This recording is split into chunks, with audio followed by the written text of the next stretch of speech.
नेपाल की वादियों में फैले ऊंचे पहाड़, ठंडी हवाएं और अनजान रास्ते, जहाँ हर मोड़ पर खूबसूरती मुस्कुराती है, वही कुछ जगह ऐसी भी होती है जो अपने अंदर सदियों पुराने रहस्य छुपाई रहती है। यह कहानी है दो दोस्तों की, आर्यन और सान्या, जो एडवेंचर और फोटोग्राफी के शौक में एक ऐसे तालाब तक पहुंच जाती है जैसे जिसे स्थानीय लोग प्रेत ताल कहते हैं। एक रात, एक गलती और एक ऐसा अनुभव जो उनकी जिंदगी हमेशा के लिए बदल देता है। क्यों उस तालाब से कोई जिंदा वापस नहीं आता? सान्या के शरीर में आखिर कौन सी आत्मा प्रवेश कर गई थी? और क्या इंसान सच में अनजानी शक्तियों से बच सकता है? चलिए शुरू करते हैं एक डरावने सफर की कहानी को। कहानी शुरू करने से पहले इंडिया स्टोरी चैनल को सब्सक्राइब कीजिए और कहानी पसंद आई तो लाइक भी कीजिए। तो कहानी शुरू करते हैं। आर्यन और सान्या कॉलेज के दिनों से ही एक अच्छे दोस्त थे। आर्यन को एडवेंचर का शौक था और सान्या को फोटोग्राफी का। इस बार उन्होंने तय किया था कि वे बुलेट पर काठमांडू से पोखरा के अनछुए रास्तों को एक्सप्लोर करेंगे। वो दर साल ही ऐसे रास्ते या कोई ठिकान एक्सप्लोर करते थे। इस बार वो नेपाल में गए थे। नेपाल की ठंडी हवाएं और ऊंचे पहाड़ दिखने में जितने सुंदर थे, शाम होते उतने ही रहस्यमय हो जाते थे। सफ़र के तीसरे दिन उनकी बाइक का टायर थोड़ा ढीला हो गया था और सूरज ढलने लगा था। सान्या ने मैप देखते हुए कहा, आर्यन, पास में ही एक खूबसूरत तालाब है, वहाँ का व्यू बहुत अच्छा है, आज रात वही टेंट लगाते हैं। आर्यन ने मुस्कुराते हुए हामी भर दी, यह जानते हुए भी कि स्थानीय लोग उस इलाके के बारे में कुछ अजीब बातें करते थे। रात के करीब 10 बजे थे। तालाब का पानी एकदम काला और शांत था, जैसे कोई गहरी नींद में सो रहा हो। चारों तरफ घने जंगल थे। आर्यन ने टेंट लगाया और जंगल से लकड़ियाँ इकट्ठा करके आग जलाई। अचानक सान्या शांत हो गई थी। वे अपने टेंट में सो रहे थे। तभी आधी रात को सान्या कुछ बुदबुदाने लग रही थी। आर्यन ने सान्या को कहा, सान्या, ठीक हो क्या? सान्या कोई जवाब ही नहीं दे रही थी और उसकी जो आंखें होती ना, आंखों की पुतलियाँ झपक भी नहीं रही थी। अचानक वह अजीब सी भारी आवाज़ में बुदबुदाने लगी, ऐसी भाषा जो न नेपाली थी और न हिंदी। आर्यन डर गया था। उसने सान्या का कंधा ही हिलाया, सान्या मजाक मत करो। तभी सान्या ने जोर से आर्यन का हाथ झटका। उसकी ताकत किसी साधारण लड़की जैसी नहीं थी। वह जमीन पर गिरकर तड़पने लगी। उसका शरीर अजीब कोनों पर मुड़ रहा था। सान्या चिल्लाई, लेकिन वह चीख सान्या की नहीं थी। उसमें कोई औरत ही आवाज़ें मिली हुई थी।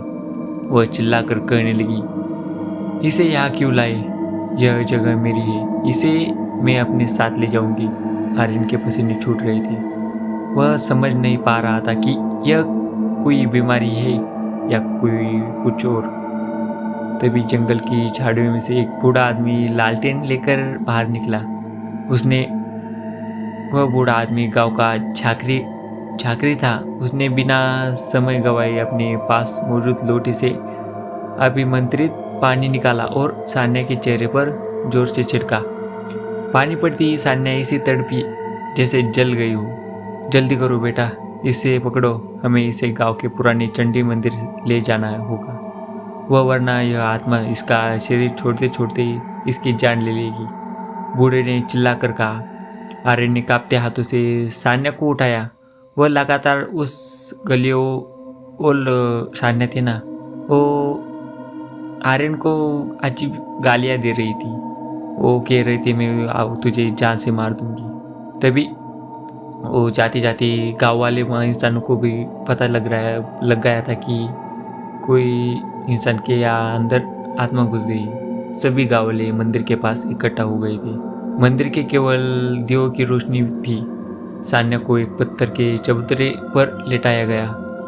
गांव की दो औरत ने सान्या को मजबूती से पकड़ा और दो ने उसके शरीर पर वो जड़ी बूटी और कच्ची हल्दी लगा दी। हल्दी लगाते कि ही सान्या का शरीर काला पड़ने लगा और वह इतनी जोर से चिल्लाई कि मंदिर की छत की ईंटें भी हिलने लगी थी। वह हवा में उठने की कोशिश कर रही थी। आर्यन बड़ा बाहर खड़ा रो रहा था। उसने एक ग्रामीण से पूछा, क्या मेरी सान्या ठीक तो हो जाएंगी ना? यह सब क्या है? ग्रामीण ने धीमे से कहा, यह तालाब दशकों से श्रापित है। जो वहाँ रात को रुकता है वह कभी वापस नहीं जाता। तुम्हारी किस्मत अच्छी है कि बाबा वहाँ मिल गए। पूरी रात अनुष्ठान चला। मंत्रों की गूंज और सान्या की चीखें ने आर्यन को अंदर तक खिला दिया था। जैसे ही भोर की पहली किरण पहाड़ की चोटी पर पड़ी, सान्या अचानक शांत हो गई और बेहोश होकर गिर पड़ी। उसके शरीर से वह कालापन गायब हो चुका था। झाकरे बाबा ने आर्यन से कहा, ले जाओ इसे। सूरज ढलने से पहले इस शहर से निकल जाओ और दोबारा कभी पीछे मुड़कर मत देखना। जब सान्या को होश आया तो उसे कुछ याद नहीं था। उसे बस इतना पता था कि उसे बहुत थकान महसूस हो रही है। आर्यन ने उसे कुछ नहीं बताया, बस चुपचाप बाइक स्टार्ट की और जितने जल्दी हो सके शहर के ओर निकल गया। आज भी जब कभी सान्या के शरीर पर हल्दी की खुशबू आती है तो वह सिहर उठती है और आर्यन की आंखों के सामने उस तालाब का काला पानी और सान्या की वो डरावनी आवाज़ें तैरने लगती है। तो यही थी प्रेत ताल का सच। आर्यन और सान्या उस रात तो बच गए, लेकिन उस तालाब की परछाई आज भी उनकी जिंदगी से गई नहीं। गांव वालों का कहना है कुछ जगह देखने के लिए बनी होती है और कुछ जगह छोड़ देने के लिए। आज भी उस तालाब के पास जाने से लोग डरते हैं। सूरज ढलते ही वहाँ सन्नाटा छा जाता है। पानी काला हो जाता है और हवा में किसी औरत की धीमी धीमी रोने की आवाज़ आती है। आर्यन अब एडवेंचर नहीं करता और सान्या कैमरा उठाने से भी 2 बार सोचती है, क्योंकि उन्होंने अपने आंखों से देख लिया था हर खूबसूरत जगह सुरक्षित नहीं होती और हर रहस्य को छेड़ना इंसान के बस की बात नहीं है। गांव के बूढ़े आज भी गए थे, जो प्रेतताल गया वो या तो जान छोड़कर आया या फिर कुछ अपने साथ ले आया। और शायद सान्या आज भी पूरी तरह अकेली नहीं है, क्योंकि कुछ आत्माएं जिस शरीर में घुसती है उसे कभी पूरी तरह छोड़ती नहीं है। कहानी यही खत्म होती है। तो ये कहानी आपको कैसी लगी मुझे कमेंट में बताओ, और कहानी पसंद आई तो लाइक और चैनल को सब्सक्राइब भी कीजिए। तो मिलते हैं अगली कहानी में। तब तक के लिए शुक्रिया।